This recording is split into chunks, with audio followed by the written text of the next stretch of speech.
شادمان بخون.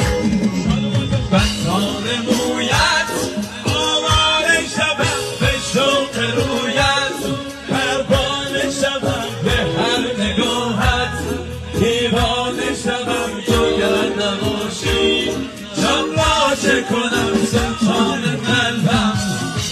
ای نازنازی نازدانه من، سلطان قلبه دیوانه من، تو گر نباشی جان را چه کنم زود برمیگردم. منتظرم باش تا آمدنم، این غمانم کابوس منم سر به صنوبر.